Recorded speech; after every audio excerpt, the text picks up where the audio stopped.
அன்பார்ந்த எங்களுடைய டிவோட்டினேஷன் தொலைக்காட்சி நேயர்களுக்கு உங்களுடைய ஜோதிட ஆச்சாரியர் ஜோதிட குரு சிவஸ்ரீ சரவணமாணிக்க சிவாச்சாரியர் முதல்வர் காஞ்சி காமகோட்டி பீடம் வேத சிவ ஆகம பாடசாலை சங்கரமடம் காஞ்சிபுரம் அடியனுடைய பணிவான வணக்கங்கள் மற்றும் ஆசீர்வாதங்கள். நமக்கெல்லாம் தெரியும், ஒவ்வொருத்தரும் பிறப்பு அப்படின்னு எடுத்துட்டோம்னா ஒரு நட்சத்திரம், அந்த நட்சத்திரத்தை பேஸ் பண்ணி ராசி, அந்த ராசியை பேஸ் பண்ணி அவங்களுடைய பிறந்த நேரத்தில் வரக்கூடிய லக்ன பலம் அப்படின்னு சொல்கிறோம். அதாவது லக்னம் தான் அவள் இண்டிவிஜுவலை குறிக்கிறது. ராசிங்கிறது பார்த்தோம்னா அது பல பேருக்கு இருக்கலாம். ஒரு ராசி, ஒரு மேஷ ராசி அப்படின்னு எடுத்துட்டோம்னா பல கோடி பேர், 100,000 பேர் இருக்கலாம். ஆனால் லக்னம் அப்படிங்கிறது அவனுக்கு இண்டிவிஜுவலாக ஒவ்வொருத்தருக்கும் தனிப்பட்ட லக்ன பலன் அப்படிங்கிறது வரும். லக்னம்ங்கிறதுனா என்ன அப்படிங்கிறத முதல்ல தெரிஞ்சுக்கணும். அதாவது லக்னம் அப்படிங்கிறது ஒவ்வொரு ராசி தான் லக்னம். இப்போது 24 மணி நேரத்தை 12ஆக பிரிப்பாங்க. 12 2 24 மணி நேரம், புரிஞ்சுதுங்களா? அப்போ இன்றைய காலையில் ஒரு 6 to 7:30 இந்த சூரிய உதயம் கணக்கு. இன்றைக்கி என்ன மாதம் அப்படின்னு எடுத்துனோம்னா இது மார்கழி மாதம். அப்போது இந்த 12 மாதம்தான் எடுத்தனால் மேஷம் அப்படிங்கிறது முதல் ராசி. இப்போ மேஷ மாதங்கிறது சித்திரை மாதம், ரிஷப மாதங்கிறது வைகாசி மாதம், இப்போ மிதுனம்ங்கிறது ஆனி மாதம், கடகம்ங்கிறது ஆடி, சிம்மங்கிறது ஆவணி, கன்னிங்கிறது புரட்டாசி. இப்படி பார்த்துன்னே வந்தோம்னா இந்த ராசி தான் மாதமாக வரும். மார்கழி மாதம் அப்படின்னு சொல்லும்போது தனுர் மாதம் அப்படிங்கிறது மார்கழி மாதத்தை குறிக்குது. ஏன் சொல்ல வரேன்னா, இந்த மார்கழி மாதத்தில் முதல் லக்னம் 6 to 7:30 இந்த சூரிய உதயம் அப்படிங்கும்பொழுது எந்த குழந்தை பிறந்தாலும் இது தனுசு லக்னத்தில் தான் பிறக்கும். அடுத்த 1.5 மணி நேரம் அப்படிங்கும்பொழுது மகர லக்னம், அப்படி அடுத்த ராசி மாறிண்டே வரும். அதுதான் லக்னம் அப்படிங்கிறது. அப்படி அந்த லக்னங்களில் பிறக்கும் பொழுது எந்தெந்த லக்னங்களில் பிறந்தால் என்னென்ன தசாபுத்திகளில் பிறப்போம் அப்படிங்கிறதெல்லாம் கணக்குண்டு. அப்போ அந்த லக்னத்தில் பிறக்கும் பொழுது அவர்களுடைய சுபாவங்கள் எப்படி இருக்கும், நடைமுறைகள் எப்படி இருக்கும், அவங்களுடைய வாழ்க்கை தரம் எப்படி இருக்கும், எந்தெந்த காலகட்டங்களில் அவங்க என்னென்னலாம் சந்திப்பாங்க, எப்படி நன்மைகள் நடைபெறும் அப்படிங்கிறதெல்லாம் பற்றி தான் இந்த பதிவில் நாம் இப்போ பார்க்குறோம். கடக லக்னத்தில் பிறந்தவர்களுக்கு வணக்கம். அதாவது நாம் இப்போ பார்த்துட்டு இருக்கிறது அப்படின்னு எடுத்துனோம்னா பலவிதமான பலன்கள் சொல்லிகிட்டு இருக்கோம். பொதுவாக நட்சத்திர பலன்கள் பார்த்தோம், ராசி பலன்கள் பார்த்தோம், தசாபுத்திகள், யோகங்கள், இந்த மாதிரி ஒரு விசித்திரமான மற்ற யாரும் சொல்லாத ஒரு முக்கியமான குறிப்புகளை தான் நம்மளுடைய பதிவில் நம்ம பார்த்துன்னு வரோம்.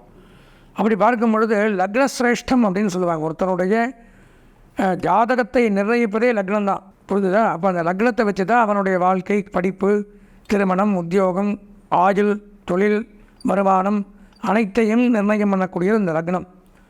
லக்னங்கிறது தான் பேஸ். பாதம் இருந்தால் தான் நிற்க முடியும் தலை வரைக்குமே. பாதமே இல்லைன்னா கப்புறம் வந்துடுவோம். இப்போ அந்த பாதம் அடித்தளம், அஸ்திவாரம் அப்படிங்கிறது லக்னம். அதை சுற்றி இருக்கக்கூடியது மற்ற 11 கட்டங்கள். அந்த 11 கட்டங்களில் என்னென்ன கட்டத்தில் என்ன இருக்குது அதெல்லாம் ஒவ்வொரு கட்டத்தில் ஒவ்வொரு பலன்கள். அப்போ இந்த லக்னம் அப்படிங்கிறத வச்சு தான் மற்ற எல்லாமே. சுவர் இல்லாமல் சித்திரம் இல்லை. சுவர் இருந்தால் தானே ஆர்ட் வரைய முடியும். வெறும் கையில் வச்சு இப்படி ஆர்ட் வரைஞ்சால் நம்ம பார்க்க முடியாதில்லை. இப்போ அதுக்கு ஒரு இடம் செவருங்கிறது வேணும். அந்த செவருங்கிறது தான் லக்னம். அந்த லக்னத்தில் இந்தந்த லக்னம் இன்னென்ன நேரத்தில் பிறக்கிறவனுக்கு இருக்குங்கிறத நான் முதல்ல சொன்னேன். அப்போது நமக்கு என்ன லக்னம்? இந்த கடக லக்னம். இந்த கடக லக்னத்தில் பிறந்தவர்கள் பொதுவாக எப்படி அவங்க குணாதிசயங்கள் இருக்கும், அவங்க எதில் ஈடுபடுவாங்க, என்னென்ன பண்ணுவாங்க, என்னென்ன தசாபுத்தி காலகட்டத்தில் அவங்களுக்கு எப்படியெல்லாம் நடக்கும், அது போக அவர்கள் என்ன செய்ய வேண்டும், இப்படியெல்லாம் பொதுப்படையான பலன்கள். சில பேருக்கு பார்த்தோம்னா நம்ம என்ன ராசின்னு தெரியாது, என்ன நட்சத்திரம்னு தெரியறதில்ல, என்ன லக்னம்னு தெரியாது. இதெல்லாம் தெரியாமலே நம்ம நமக்கு நல்ல நேரம் வரல, கெட்ட நேரமாகவே இருக்குது, இதே பிரச்சனையாக இருக்குது, எப்போத்தான் எனக்கு நல்ல நேரம் வரும். ஒரு வாகனத்தில் இறங்கினப்போ அந்த வாகன ஓட்டுநர் என்கிட்ட சொன்னார், எனக்கு இதே தான் பிரச்சனை, வருமானம்லாம் நிறைய வருதுங்க சாமி, ஆனால் காலையில் சாயந்தரம் போயிடுது, இதே தான் 5 வருஷமாக நடக்குது எனக்கு, நான் என்ன பண்ணிட்டோம் அப்படிங்கிற மாதிரி. அதுக்கு காரணம் நான் கேட்டேன், உங்கள் பேர் நட்சத்திரம் ராசி லக்னம் தெரியுமா? அதெல்லாம் எங்கேங்க எனக்கு ஒன்றும் தெரியாது. அப்போ நமக்கு தெரிஞ்சுக்காமலேயே நம்ம கஷ்டத்தை அனுபவிச்சுன்னு வரோம். அப்போ அதை தெரிஞ்சுக்கிறதுனா என்ன பண்ணணும், எப்படி கண்டுபிடிக்கலாம், இப்படியெல்லாம் பல விதமான விஷயங்கள் இருக்குது. இப்போ அதை கண்டுபிடிச்சிட்டோம்னா எப்படி வைத்தியர் நோயை கண்டுபிடிச்சா அதுக்கு தக்க சிகிச்சை அளிச்சிடுறாரு, நோய் சரியாயிடுது. அதே மாதிரி தான். அப்போ நாம் இதுக்கு அதிகமாக முக்கியத்துவம் கொடுக்குறதில்ல, தெரியாமல் கஷ்டப்பட்டு கொண்டு நிறைய பேருக்கு தெரிஞ்சுக்க கூடாதுங்கிற ஆசை கிடையாது, தெரிஞ்சுக்க முயற்சி பண்ணுறதில்ல, தெரிஞ்சிருந்தாலும் அதை கடைபிடிப்பார்கள். தெரிஞ்சுக்கணும் அப்படிங்கிறதுக்காக தான் இந்த பதிவெல்லாம் போடுறோம். நான் லக்ன பலன் அப்படின்னாலே பொதுவாக லக்னம்னா உயிர். அதில் இந்த கடக லக்னம் அப்படின்னு பிறக்கிறவர்கள் எப்படி இருப்பாங்க அப்படின்னு பார்த்தோம்னா, தனவான், இயற்கையாகவே தனவான் செல்வந்தர்கள் பிறக்கும் பொழுதே அவங்கள்ட்ட எப்போவுமே காசுக்கு தானே இருக்கும். சில பேர்கிட்ட பார்த்தோம்னா காசு இருக்காது, எவ்வளோ சம்பாதிச்சாலும் அந்த போயிட்டே இருக்கும். இவங்கள்ட்ட 1 ரூபா சம்பாதிச்சாலும் 95 பைசா இருக்கும். 5 பைசா தான் செலவு பண்ணுவோம். அதை யோசித்து பண்ணலாமா வேண்டாமா அப்படிலாம் யோசித்து பண்ணக்கூடியவர்கள் இந்த கடக லக்னத்தில் பிறந்தவர்கள். பொதுவாக சொல்லிட்டோம்னா தனவான் செல்வந்தர்கள் அப்படின்னு சொல்லலாம். இயற்கையாகவே களத்தில் மனைவி மக்கள் மேல் அதிகமாக பிரியமுள்ளவர்கள், குடும்பத்தின் மேல் பாசப்பட்டவர்கள் அதிகம். விட்டுட்டு எங்கேயும் போக மாட்டாங்க. ஒரு 2 நாள் வெளியூர் போகிறதா கூட யோசிப்பாங்க, போகணுமா இல்லை எல்லோரையும் கூட்டிகிட்டு போயிடலாமா, இல்லை அவங்களும் இங்கே வர சொல்லிடலாமா. அப்படி பிரிந்து இருக்க முடியாத ஒரு சூழ்நிலை, பாசங்கள் அதிகமாக வைத்திருப்பார்கள். மனைவி மக்கள் மேல் அதிக பந்த பாசங்கள் கொண்டவர்கள் இந்த கடக லக்னத்தில் பிறந்தவர்கள். கபடு உள்ள மனிதர்களை விளக்கக்கூடியவர்கள். அதாவது கபடு அப்படின்னா தெரியும், சூதுவாது கபடு இந்த மாதிரிலாம் பேசுகிறவங்கள அவாய்ட் பண்ணிடுவாங்களாம். பார்த்து ஃபில்டர் பண்ணி நமக்கு தெரியாது. இந்த கடக லக்னத்தில் பிறந்தவர்கள் கரெக்டாக கண்டுபிடிச்சி இவன் நல்லவன் இவன் கெட்டவன் இவன் கூட தொடர்பு வச்சுக்கலாம் இவன் கூட வச்சுக்கூடாது இவனை அவாய்ட் பண்ணணும் அப்படியெல்லாம் தேர்ந்தெடுத்து அன்னபக்ஷின்னு ஒரு பட்சி இருக்குது, கேள்விப்பட்டிருக்கீங்க. ஹம்சப்பறவை பிரம்மாவுக்கு சரஸ்வதிக்கு அதான் வாங்கணும். அது என்ன பண்ணோம்னா, நீங்கள் பாலில் தண்ணி கலந்து வச்சிங்கன்னா தண்ணியை தனியாக பிரிச்சுட்டு பாலை மட்டும் குடிச்சிடும். இன்னும் அது நடக்கும், பார்த்தீங்கன்னா தெரியும். அதுக்கு பேர் ஹம்சம்னு பேர், தமிழில் அன்னபக்ஷின்னு சொல்லுவாங்க அதை. அது மாதிரி இவங்க நல்லவங்களை தனியாக பிரித்து வச்சுருவாங்க, கெட்டவங்களை தனியாக ஒதுக்கிடுவாங்க. இந்த கடக லக்னத்தில் பிறந்தவர்கள் எளிதாக எடை போடக்கூடியவர்கள். ஆளை பார்த்தோன்னே உங்களை பார்த்தோன்னே உன்னை இப்படி தான், நாமெல்லாம் 1 வருஷம் 2 வருஷம் பழகினா கூட அவளை பற்றி தெரிஞ்சுக்க மாட்டோம். அந்த மாதிரி லக்னம் அதனால தான் ஒவ்வொரு லக்னத்துக்கு ஒவ்வொரு பலன். ஒவ்வொரு லக்னத்துலேயும் பார்த்தீங்கன்னா ஒவ்வொருத்தருக்கு ஒவ்வொரு சிறப்பு அம்சங்கள் சொல்லின்னு வந்துன்னு தான் இருக்கேன். நான் நல்லா ஒத்து கவனிச்சிங்கன்னா தெரியும். இந்த கடக லக்னத்தில் பிறந்தவர்களுக்கு இந்த திறமை அப்படிங்கிறது அதிகம். சாமர்த்தியம் உள்ளவர்கள், அதிகமாக சாமர்த்தியத்தை உடையவர்கள். அதிக சாமர்த்தியம் இந்த திறமையாக எடுத்த காரியத்தை நிறைவு பெறும் வரை, அது முடிகிற வரைக்கும் நின்று ஜெயிச்சு சாதித்து காட்டக்கூடியவர்கள், அதான் சாமர்த்தியம். எத்தனையோ கஷ்டங்கள் வரும், துன்பங்கள் வரும், நடுவில் வேண்டாம் தூக்கி போட்டெல்லாம் போட முடியல அப்படின்னு போடாமல் நின்று எடுத்துகிட்டு அதை ஜெயிச்சு காமிக்கிறோம் அப்படின்னு அதில் கடைசி வரைக்கும் போராடக்கூடியவர்கள் இந்த கடக லக்னத்தில் பிறந்தவர்கள். அதுக்கப்புறம் பார்த்தீங்கன்னா குரு விஸ்வாசம் உடையவர்கள். சொல்லிக் கொடுத்தவங்களும் மறக்க மாட்டாங்க. இப்போ எல்லாத்துக்கும் ஒவ்வொரு தொழிலுக்கும் ஒவ்வொரு துறைக்கும் குரு வேணும். குரு இல்லாமல் இயற்கையை யாரும் எதையும் கற்றுக்க முடியாது. அப்போ அதுக்கு அவன் மானசீக குருவாக கூட வச்சுக்கலாம், டைரெக்டாக சொல்ல வேண்டாம். டைரெக்டாக நீங்கள் தான் எனக்கு குரு உங்களை பார்த்தா கற்றுனேன்னு சொன்னால் அவன் கௌரவம் குறைஞ்சிடும், அவன் சொல்ல மாட்டான் ஒன்றுமே. ஆனால் மனசுக்குள்ளே இவரை பார்த்தா அதை கற்றுட்டோம், பரவாயில்ல இவரால் எனக்கு இது லாபம் அப்படின்னு நினைக்கிறானே, அதே விஸ்வாசம்தான். ஏன்னா குருவில்லா வித்தை பால், குருவில்லாமல் எந்த வித்தையை கற்றினாலும் அது பால். அப்போ அந்த குரு விஸ்வாசம் அப்படிங்கிறது இந்த கடகராசிக்கு உண்டு. தகப்பனாருக்கு ரொம்ப பக்தி உடையவர்கள், தகப்பனார் மேலே பிரியமாக இருக்கக்கூடியவர்கள், நன்மை செய்யக்கூடியவர்கள். நல்ல கிரகம் பார்த்ததுன்னா இவருக்கு 95 வயது வரை ஆயுள் இருக்கும் அப்படின்னு சொல்கிறாங்க. கடகராசிக்காரர்கள் நல்ல கிரகங்களுடைய பார்வை இவருடைய கட்டத்தில், அது நல்ல கிரகம் பார்வைங்கிறது நம்ம சொந்த ஜாதகத்தில் பார்த்தா தான் நல்ல கிரகங்கள் பார்க்குதா இல்லையாங்கிறத தெரிஞ்சுக்க முடியும். பொதுவாக கடக லக்னத்தில் பிறந்து நல்ல கிரகங்கள் பார்த்ததுன்னா 95 வயசு வரைக்கும் வாழக்கூடிய அமைப்பு அப்படிங்கிறது இவங்களுக்கு இருக்குது. பொதுவாகவே இவங்களுக்கு உண்டான குணாதிசயங்களை பார்த்தோம். இவங்களுக்கு இந்த தசாபதி காலகட்டத்தில் என்னென்ன நடக்கும், இவங்க என்ன பண்ணணும் அப்படிங்கிறத பார்க்க போகிறோம். பொதுவாக கடக லக்னத்தில் பிறந்தவர்கள் வச்சுங்களேன், இவங்க சந்திர அம்சத்தை கொண்டவர்கள். கடகராசி கடக லக்னம்னா அவங்களுக்கு சந்திரன் தான் அதிபதி. ராசியாதிபதி சந்திரன் அப்படின்னு எடுத்துட்டோம்னா இந்த சந்திர திசை காலகட்டத்தில் பார்த்தோம்னா மனோகாரகன் மாத்திருக்காரகன் சொல்கிறோம் சந்திரனை. தாயாருக்கும் மனசுக்கும் அதிபதி.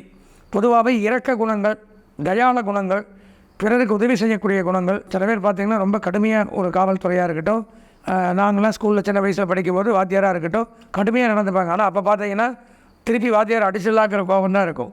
ஆனால் அவங்க அன்றைக்கி கடுமையாக நடந்ததுனால்தான் இன்றைக்கி நம்ம நல்லா இருக்குங்கிறது இப்போ உணர முடியுது. அப்போது அந்த மாதிரி இந்த இப்போ எதே வேறு இந்த கடக லக்னத்துலேயோ கடகராசிலேயே பிறந்திருந்தா என்ன தான் பெரிய ஒரு காவல்துறை அதிகாரியாக இருந்தாலும் அந்த அக்யூஸ்டை விசாரிக்கும் போது அவருக்கு அந்த கடும் கோபத்தை காமிக்க முடியாது. அவன் நான் செய்யலைங்க சார், நான் தப்பே பண்ணலைன்னு அப்படியேப்பா சரி சரி சரி விட்டுன்னு தட்டி கொடுத்துருவார். இதே வேறு சிம்ம லக்னத்துலேயே அந்த மாதிரி பிறந்தா அவன்றது உண்மையை எப்படி வாங்கணும் அப்படிங்கிற விஷயம் அவருக்கு தெரியும். ஒரு மிரட்டுனாலுமே உளறிடுவான். இப்போ அந்த கடுமைங்கிறது இருக்காது இவங்கள்ட்ட. இரக்க குணம், தயால குணம், பாரபட்சம் பார்க்குறது, அதெல்லாம் பொதுவாகவே இந்த கடகராசி இந்த கடக லக்னத்துக்கு உண்டு. அதாவது நீங்கள் ரொம்ப இறங்கி போயிட்டீங்கன்னா அவங்க கண்ணிலும் தண்ணீர் வந்துடும். அந்த மாதிரி ஒரு இரக்கத்தை உடையவர்கள். தாயார் மேலே பக்தி உடையவர்கள். இந்த சந்திர தசாப்தி காலத்தில் தாயார் வழி சொத்துக்கள் கிடைக்கும் அவங்களுக்கு.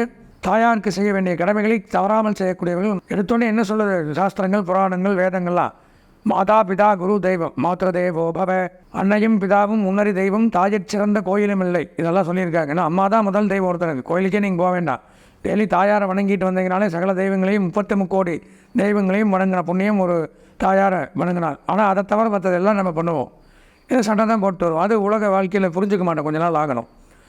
அப்போது அவங்க இந்த சந்திர தசையில் சந்திர லக்னத்தில் இந்த கடக லக்னத்தில் பிறந்தவர்களுக்கு கண்டிப்பாக இந்த மாத்திரு பக்தி அப்படிங்கிறது இருக்கும். அந்த சந்திர தசாபத்தி காலத்தில் அம்மாவால் அவங்களுக்கு நன்மை, இவங்களான தாயாருக்கு நன்மை. சூரிய தசாபத்தி காலங்கள் அப்படின்னு எடுத்தோம்னா இவர்களுக்கு பார்த்தோம்னா ஹிருதய சம்பந்தமான நோய் அப்படிங்கிறது வரக்கூடிய வாய்ப்புகள் உண்டு. கொஞ்சம் ஜாக்கிரதையாக இருக்கணும். இந்த கடக லக்னத்தில் பிறந்தவர்கள் இந்த சூரிய தசை அப்படின்னு வரும்பொழுது ஹார்ட் ஏதாவது ப்ராப்ளம், அந்த அடைப்பு, ஆஞ்சியோ இந்த மாதிரிலாம் சொல்கிறாங்களா, அந்த மாதிரிலாம் வரக்கூடிய வாய்ப்புகள் உண்டு. அதே சமயம் அரசாங்க உத்தியோகத்தில் இருந்தால் அவர்களுக்கு பதவி உயர்வு, சம்பள உயர்வு, பாராட்டுகள் இதெல்லாம் கிடைக்கும். அரசியல்வாதிகளுக்கு பெரும் பொறுப்பு அப்படிங்கிறது இந்த கடக லக்னத்தில் இருக்கிற சூரிய தசை நடக்கும் பொழுது அனுபவிக்கலாம் நம்ம. ஏன்னா ஒவ்வொரு தசையிலையும் ஒவ்வொருத்தருக்கும் ஒவ்வொரு அனுகூலங்களும் உண்டு. அப்புறம் பார்த்தோம்னா செவ்வாய் தசை, கடகலக்கணத்தில் பிறந்து செவ்வாய் தசையில் பிறகு வாகனம் வாங்கலாம். சில பேர் பார்த்தோம்னா வண்டி ஓட்டவே தெரியாமல் இருப்பாங்க. டூ வீலர் வாழ்க்கை எண்டு வரைக்குமே சைக்கிளை தவிர எந்த வண்டி ஓட்ட தெரியாமல் கழிச்சிட்டு போகிறவங்களும் உண்டு. நானே பார்த்துருக்கேன் நிறையா. இந்த காலகட்டத்தில் எல்லாமே அவன் ஃப்ளைட்டே எல்லோரும் ஓட்டுற காலத்தில் ஒரு சைக்கிள் தான் ஓட்ட தெரியும், இந்த வண்டி கொஞ்சம் கொண்டு அது வரைக்கும் கொடுங்க அப்படின்னா கூட நான் வித்தவுட் கீர் வெஹிக்கிளே ஓட்ட தெரியாது. அப்போ அதெல்லாம் நம்ம கற்றுக்காத காரணங்கள் நம்ம ஜாதகத்தில் அது இருக்கணும். சகட யோகம் நான் யோகத்தில் சொல்லும்போது சொன்னேன், இந்த சகட யோகம் இருந்தால் தான் வாகனத்தை நம்ம யூஸ் பண்ணவே தெரியும். வாகனம் வாங்குறதுக்கு ஒரு யோகம் வேணும், ஓட்டுறதுக்கு ஒரு யோகம் வேணும், பயணிக்கிறதுக்கு ஒரு யோகம் வேணும். எல்லோரும் விமானத்தில் போக முடியாது, எல்லோரும் ராக்கெட்டில் போக முடியாது, எல்லோரும் இந்த விண்கலத்தில் போக முடியாது. பார்த்திங்கன்னா சில பேர் இந்த இப்போ புதுசாக விட்டுருக்கிற இந்த வந்தே பாரத் ட்ரெயினில் கூட போக முடியறதில்ல. அதுக்கப்புறம் இந்த மெட்ரோ ட்ரெயினில் போகாதவங்க எத்தனை பேர் இருப்பாங்க, இல்லை சாதா ட்ரெயினில் போகாதவங்க. அப்போது ஒவ்வொரு வாகனத்தையும் நம்ம அனுபவிக்கிறதுக்கும் அந்த யோகம் வேணும். இந்த யோகம் இருந்தால்தான் அமைக்க முடியும். இந்த செவ்வாய் தசை காலத்தில் இந்த கடகலக்கணத்தில் பிறந்தவர்களுக்கு சகல வாகனத்திலையும் பிரயாணம் பண்ணக்கூடிய வாய்ப்பு அப்படிங்கிறது ஏற்படும். என்னென்ன உண்டோ அத்தனை வாகனத்திலையும் நீங்கள் இப்போ அனுபவிச்சிடலாம். ஃப்ளைட்டில் போகலாம், கப்பலில் போகலாம், ட்ரெயினில் போகலாம், வாகனம் வாங்கலாம், ஓட்டி பழகிக்கலாம். இதெல்லாம் நடக்கும். போன வாரம் பார்த்தேன் வேறு ஏதாவது கார் வச்சுருந்தேன், இந்த வாரம் புதுசாக அறிமுகமான காரை வாங்கியிருக்கேன், இன்றைக்கி தான் ரோட்லேயே இந்த காரை பார்க்குறோம் அப்படின்னா அவருக்கு இந்த கடகலக்கணத்தில் பிறந்து செவ்வாய் திசை நடக்கும். அந்த யோகத்தை அனுபவிக்கலாம். அப்புறம் பார்த்தோம்னா ராகு திசை. ராகு திசையில் பார்த்தால் அந்நிய தேச பிரயாணங்கள், வெளிநாடு போக்குவரத்து வாய்ப்புகளை கொடுப்பார். அதே மாதிரி நம்ம சகோதர சகோதரிகள் மூலமாக நன்மைகள், அதாவது ஒரு பங்கும் பங்காளிகள் இதெல்லாம் சொல்லுவாங்க. ஒரு 3 தலைமுறையாக சொத்து பிரிக்காமல் வச்சுருக்கோம், அப்போ அதெல்லாம் இப்போ இந்த காலகட்டத்தில் பிரிச்சுக்கலாம் அப்படின்னு பேசக்கூடியது. இந்த ராகு தசாபுத்தி காலகட்டத்தில் இந்த கடகலக்கணத்தில் பிறந்திருந்தோம்னா நம்மளுடைய பாகங்கள் பிரிவினை செய்யப்பட்டு ஆளாளுக்கு உண்டான ஷேரிங் அப்படிங்கிறது பண்ணலாம். எப்போது இந்த ராகு திசை காலகட்டத்தில். அதுக்கப்புறம் பார்த்தோம்னா ராகு திசைக்கு அப்புறம் வரக்கூடியது அப்படின்னு எடுத்துட்டோம்னா குரு திசை. குரு திசையில் குழந்தைகளுக்கு நல்லது பண்ணி வைக்கிறது, திருமணம் செய்து வைக்கிறது, பேரன் பேத்திகளை பார்க்குறது, அசையாத சொத்துக்கள் வாங்குறது, நம்ம திருமணம் பண்ணிக்கிறது. ஏன் சொல்கிறேன்னா இதெல்லாம் இந்த வயசில் தான் நடக்குன்னு சொல்ல முடியாது. இந்த லக்னத்தில் பிறந்தாலும் அவங்களுடைய லக்னத்தில் சொந்த ஜாதகத்தில் பார்த்தா தான் குரு திசை ஒருத்தனுக்கு 20 வயசுலேயே வந்துடும். கடக லக்னத்தில் பிறந்தாலும் இதே கடக லக்னத்தில் பிறந்த குரு திசை ஒருத்தனுக்கு 50 வயசில் வந்தால் அவன் பையனுக்கு தான் கல்யாணம் பண்ணி வைக்க முடியும், தான் பண்ணிக்க முடியாது. 20 வயசில் வந்ததுன்னா அதுக்கு தான் சொந்த ஜாதகம் பார்க்கணும். எப்போ எந்த காலகட்டத்தில் அந்த தசாபதி நடக்குதோ அப்போ அது நடக்கும். அந்த திருமண யோகம் நமக்கும் நடக்கலாம், நம்ம வாரிசுகளுக்கும் நடக்கலாம். இந்த மாதிரி ஒரு வீட்டில் சுப நிகழ்ச்சிகளையும் நடத்தி பார்க்கலாம். தாயார் தகப்பனாருக்கு 60ஆம் கல்யாணம் பண்ணி வைக்கலாம், பெயர் வைக்கலாம், பொண்ணுக்கு காது குத்தலாம். இந்த மாதிரி நிறைய சுப நிகழ்ச்சிகள்லாம் இந்த குரு தசா காலகட்டத்தில் நம்ம பண்ணலாம். அதுக்கு நம்ம சொந்த ஜாதகம் பார்த்தா தான் தெரியும். அதுக்கப்புறம் பார்த்தீங்கன்னா சனி திசை. சனி திசை எப்படின்னு பார்த்தோம்னா உத்தியோக உயர்வு, பதவி உயர்வு, சொந்தமாக, அதாவது நிறைய பேர் பார்த்திங்கன்னா எல்லாருடைய ஆம்பிஷனும் அதான் இருக்குது. எத்தனை நாளாக ஒருத்தர் கை கட்டி வேலைக்கு போகிறது, அவனுக்கு வேலை செஞ்சு கொடுக்குறது, தொழில் எல்லாம் தெரியும். இவன் நம்மளை வச்சு தான் நம்மளுடைய முதலாளியை சம்பாதிப்பார். வேலை செய்கிறது கூட நம்ம தான், ஃபீல்டு ஒர்க்கு. அவர் ஷேரில் கொண்டு அதை பண்ணி ஆர்டர் எடுத்துகிட்டு வேலை கொடுத்துருவார். ஆனால் நம்ம எத்தனை நாள் தான் நாம் இதை செஞ்சுட்டே இருக்கணும். நம்ம தனியாக ஒரு சின்ன குடிசையை போட்டு ஒரு சின்னதாக ஒரு மிஷினை வாங்கி போட்டு நம்ம ஆரம்பிக்கலாம் அப்படின்னு எண்ணம் இல்லாத மனிதர்களே கிடையாது. நாம் சொந்த காலில் நிற்கிறோம், நாமளும் முதலாளியாக தான் இருக்கணும், முதலாளியாக தான் போகணும்னு நினைப்பான். ஏன்னா தொழில் தெரிந்தவருடைய ஆம்பிஷன் எல்லாருக்குமே அதான் இருக்கும். அப்படி கடைசி வரை கை கட்டிகிட்டே யாரும் போக மாட்டாங்க. ஒரு சினிமா துறையை எடுத்துக்கிங்க, நீங்கள் சாதாரண அசிஸ்டண்ட்டாக போவாங்க, அசிஸ்டன்ட் டைரக்டராக போவாங்க. இப்படி போய் நம்ம அதில் முன்னேறணும், இதில் ஆம்பிஷன். ஒரு சின்ன ஒரு இன்ஜினியரிங் போனீங்கன்னா ஃபிட்டராக போவான். அதுக்கு அடுத்த ஸ்டேஜ், அதுக்கப்புறம் அந்த தொழிலை பற்றி தெரிஞ்சுப்பாங்க. அது நாமளே ஒரு இன்ஜினியரிங் இது வச்சுட்டா என்ன, தொழிற்சாலை வச்சுட்டா என்ன அப்படிங்கிறது. ஒவ்வொரு துறையிலையும் எடுத்துட்டிங்கன்னா எல்லா ஃபீல்டுலேயுமே இந்த மாதிரி கீழேருந்து போய் கற்றுண்டு கற்றல், கேட்டல், தெளிவு பெறுதல் அப்படின்னு சொல்லுவாங்க. முதல்ல கற்றுக்கணும், அப்புறம் அவங்க சொல்கிறத கேட்டுக்கணும், அதுக்கப்புறம் நம்ம தெளிவு பெற்றதுக்கப்புறம் நாமளே அந்த வேலையை செஞ்சு பார்க்கணும். அந்த மாதிரி ஒரு அமைப்பு அப்படிங்கிறது எல்லாருக்குமே இருக்கும். எல்லாருடைய ஆம்பிஷன் அதான் இருக்கும். எத்தனை நாள் தான் உட்காண்டே போகிறத ஓட்டுறதை பார்த்துட்டு நாமளும் ஓட்டி பழக வேண்டாமா அப்படிங்கிற எண்ணம் வரும். அப்போ அந்த மாதிரி காலகட்டங்கள் அப்படிங்கிறது சனி திசையில் இந்த கடகலக்கணத்தில் பிறக்கும் பொழுது சுயமாக சம்பாதித்தல், சுயமாக நிறுவனங்களை நிறுவுதல் அப்படிங்கிறத ஏற்படுத்துவார். அதுக்கப்புறம் புதன் திசை அப்படின்னு பார்க்கும் பொழுது நம்ம ஒரு செட்டில்மெண்ட் ஆகி யாருக்கு என்னென்ன பண்ணுறது, வருமானங்களை சேர்த்தல், அங்கே நிலம் வாங்குறது, இங்கே இடம் வாங்குறது, சொத்துக்களை சேர்த்தல், சொத்துக்களை பிரித்து கொடுத்தல், இவனுக்கு இது போகிறோம் அவனுக்கு இது பண்ணலாம் அப்படிலாம் ஒரு ஸ்டேஜில் ஒரு கம்பீரமாக ஒரு நிர்வாகியாக ஒரு பெரிய ஆளாக ஒரு சமூகத்தில் அந்தஸ்தோட கௌரவத்தோட வாழக்கூடிய அமைப்பை கொடுக்குறார். அதுக்கப்புறம் கேது புத்தின்னு பார்த்தோம்னா இறை வழிபாடு, ஆன்மீகம், தான தர்மங்கள், ஜபம், பூஜைகள், இப்படி நம்ம வாழ்க்கை அப்படிங்கிறது முடியும். பொதுவாக இந்த கடகலக்கணத்தை இவ்வளோ நன்மைகள் இந்த கடகலக்கணத்துக்கு உண்டு. ஆனால் இதெல்லாம் எப்படி தெரிஞ்சுக்கிறது? நான் என்ன லக்னன்னே எனக்கு தெரியாதுங்க சாமி, அப்புறம் தான் நீங்கள் சொல்கிறதெல்லாம் நான் தெரிஞ்சுக்க முடியும்னு நீங்கள் கேட்கலாம்.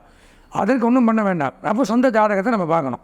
நீங்கள் என்ன ராசி, என்ன நட்சத்திரம், என்ன லக்னம், உங்களுக்கு எப்போ இந்த தசாபதிகள் வருது, இந்தந்த பலன்கள் நீங்கள் எப்போ அடைவீர்கள், இதெல்லாம் நம்ம தெரிஞ்சுக்கணும். அப்படின்னா கண்டிப்பாக நம்மளுடைய சொந்த ஜாதகத்தை வாழ்நாளில் ஒரே ஒரு முறை மட்டும் பார்த்தாலே முக்கால்வாசி பலன்களை தெரிஞ்சுக்கலாம். அப்போது அது பார்க்குறதுக்கு என்ன பண்ணுறதுன்னு பார்த்தீங்கன்னா, இந்த வீடியோ பதிவில் எங்களுடைய அலைபேசி எண் அந்த ஸ்க்ராலிங்கில் ஓடின்னு இருக்கும். அந்த எண்ணிற்கு நீங்கள் தாராளமாக தொடர்பு கொண்டு ஒரு தடவை எங்கள் ஜாதகத்தை பார்க்கணும்னு நீங்கள் கேட்டிங்கன்னா, நாங்கள் அதுக்கு உண்டான என்ன பண்ணணுங்கிறத சொல்லுவோம். நீங்கள் அனுப்பிச்சி வச்சு கண்டிப்பாக உங்கள் ஜாதகத்தை தெளிவாக துல்லியமாக ஒரு தடவை பார்த்து முழு பலன்களையும் தெரிந்து கொண்டு இந்த பலன்கள் அனைத்தையும் முழுமையாக பெற்று வாழ்வாங்கு வாழ வேண்டும் என்று மனதார ஆசீர்வதித்து விடைபெறுகிறேன். நன்றி, வணக்கம்.